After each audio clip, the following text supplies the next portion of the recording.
2026ஆம் ஆண்டில் நடைபெறவிருக்கிற சனாதனத்திற்கும் சமத்துவத்திற்கும் இடையிலான ஒரு யுத்தம் தான் வருகிற ஏப்ரல் மே மாதம் நாம் சந்திக்க போகிற யுத்தம். இது வழக்கமான தேர்தல் இல்லை, சராசரியான தேர்தல் இல்லை. தமிழ்நாட்டை ஆக்கிரமிக்க துடிக்கிற சனாதன சக்திகள் ஒருபுறம். அப்படி விட்டுவிட மாட்டோம். நாங்கள் பெரியாரின் பிள்ளைகள், அண்ணாவின் தம்பிகள், அம்பேத்கரின் அரசியல் வாரிசுகள். தமிழ் மண்ணை எப்படி சனாதன சக்திகள் ஆக்கிரமிப்பதற்கு ஒருபோதும் விடமாட்டோம் என்கிற உறுதிப்பாட்டோடு தான் அண்ணன் தளபதி அவர்களின் தலைமையில் நாம் அணிதிரண்டு நிற்கிறோம். வெளிப்படையாக சனாதன சக்திகள் ஒருபுறம் நிற்கிறார்கள் என்றால் அவர்களுக்கு துணையாக பல்வேறு முகமூடிகளை அணிந்து கொண்டு திராவிடத்தை பேசக்கூடியவர்களாகவும் தமிழ் தேசியத்தை பேசக்கூடியவர்களாகவும் இன்றைக்கு முகமூடிகளை அணிந்து கொண்டு நமக்கு எதிரான திரிபுவாத அரசியலை பேசிக் கொண்டிருக்கிறார்கள். இவர்கள் அத்தனை பேரையும் ஒரே நேரத்தில் ஒரே களத்தில் எதிர்கொள்ள வேண்டிய பொறுப்பு நம் முன்னால் இருக்கிறது. அவர்களை வீழ்த்துவதற்கான வலிமை அண்ணன் தளபதி அவர்களின் தலைமையில் அடங்கி இருக்கிறது.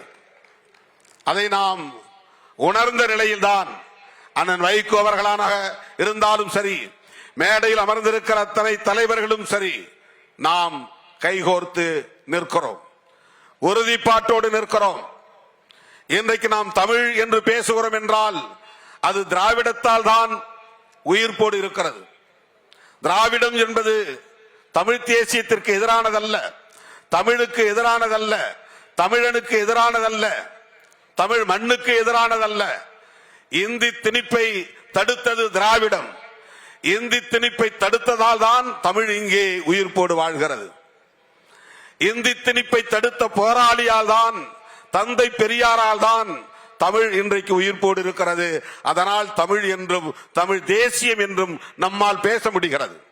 பெரியார் போராடாமல் இருந்திருந்தால், அண்ணா போராடாமல் இருந்திருந்தால், முத்தமிழறிஞர் கலைஞர் அவர்கள் போராடாமல் இருந்திருந்தால், திராவிடம் இந்தியை தடுக்காமல் இருந்திருந்தால் இன்றைக்கு நாம் எல்லோரும் இந்தி பேசக்கூடிய இந்தி வாழாக்களாக மாறியிருப்போம். தமிழ் தேசியம் என்கிற சொல்லே பிறந்திருக்காது.